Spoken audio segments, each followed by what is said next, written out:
Tunjukkan bahwa kita punya rekam jejak yang baik, punya rekam gagasan yang baik, punya rekam karya yang baik.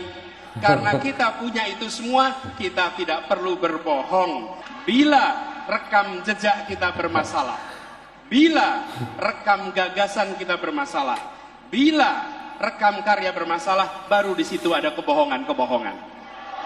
Betul? Karena itu kalau kita menyaksikan ada kebohongan di produksi, sebenarnya itu adalah cerminan rasa tidak percaya diri atas yang dimiliki.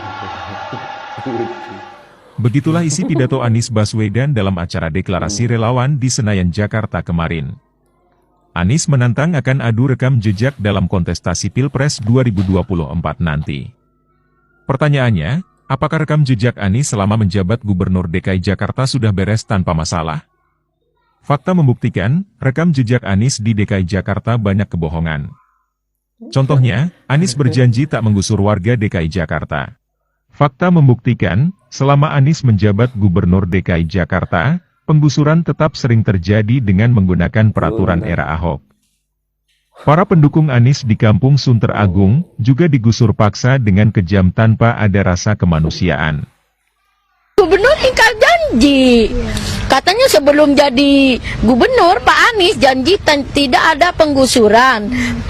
Udah kita itu dukung, ini imbalannya begini. Bila rekam jejak kita bermasalah, bila rekam gagasan kita bermasalah, bila rekam karya bermasalah, baru di situ ada kebohongan-kebohongan.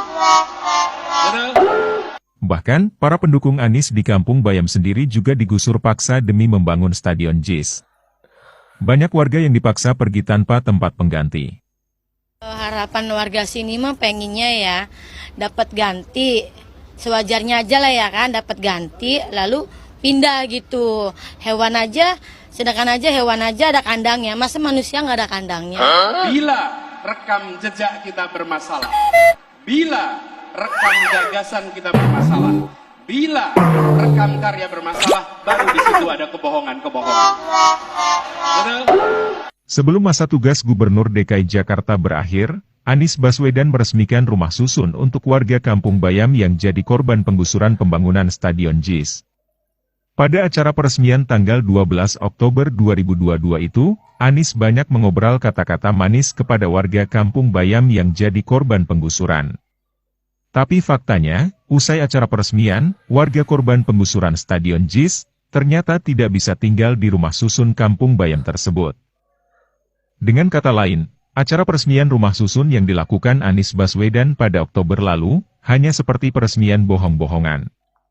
Sebab, usai acara peresmian, warga Kampung Bayam tidak diberi kunci rumah untuk menggunakan rumah susun tersebut. Akibatnya, warga Kampung Bayam melakukan protes berkali-kali. Belakangan, warga diperbolehkan menggunakan rumah susun Kampung Bayam, tapi dengan syarat harus membayar sewa dengan harga tinggi. Neno Warisman, salah satu pendukung Anies pada Pilkada DKI lalu, juga ikut kecewa terkait penggusuran warga Kampung Bayam akibat terdampak pembangunan Stadion JIS. Menurut Neno Warisman, pembangunan Stadion JIS telah menghancurkan peradaban warga miskin di Kampung Bayam. Saya merasa agak hancur ya hati saya karena saya lebih menyukai kita memperhatikan pembangunan manusia ya, karena gedung itu kan akan hancur, sedangkan jika manusia dan anak-anak terutama dibangun, dia akan dapat membangun sebuah peradaban. Tapi ketika peradaban kemanusiaan dihancurkan, nggak ada lagi yang bisa dibangun. Kekecewaan warga Kampung Bayam atas janji manis Anies Baswedan, akhirnya diungkap lagi dalam aksi protes di Balai Kota DKI Jakarta pada 20 Februari 2023. Mereka merasa tertipu karena dimintai harga sewa tinggi berdasar Peraturan Gubernur Nomor 55 Tahun 2018 yang ditandatangani Anies Baswedan sendiri. Sebelum hari Lebaran lalu, warga Kampung Bayam kembali protes. Masalahnya, harga sewa rusun dalam Peraturan Gubernur DKI yang ditandatangani Anies tidak terjangkau karena terlalu mahal. Kalau itu sebenarnya mampu untuk membayar tarif itu berapa? Yang ibu siap, yang bisa ibu keluarkan gitu untuk membayar. Ya, kalau bisa mah gratis Bu baunya. Semuanya emang gratis ya, orang dulu juga janjinya gratis. Oh, ini gratis? Iya. Kenapa sekarang giliran mau dihuni disuruh bayar sewa menyewa?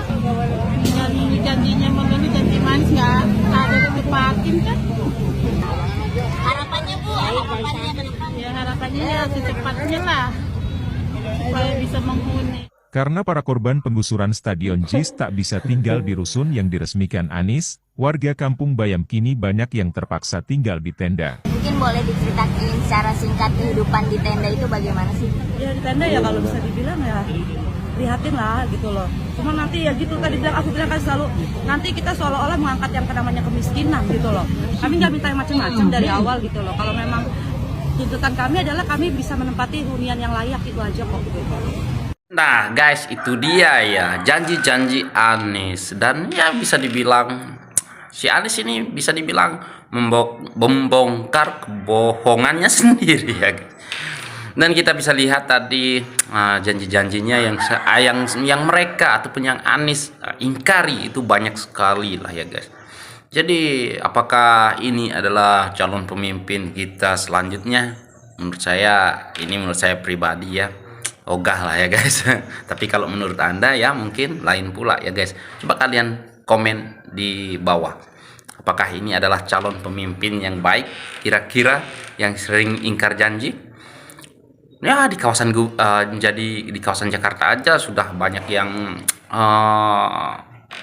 ribet ataupun runyap ya, ataupun banyak yang diingkari ataupun banyak yang membangun pembangunan yang tidak sewajarnya ya guys. Nah, jadi kalau jadi pemerintah nanti, waduh, semakin nggak tahu lah guys. Kalian komenlah sendiri. Apa pendapat Anda tentang video ini? Anies membongkar kebodohannya sendiri ataupun kebohongannya sendiri. Oke guys, itu saja untuk video kali ini. Sekian, terima kasih. Assalamualaikum warahmatullahi wabarakatuh. Bye.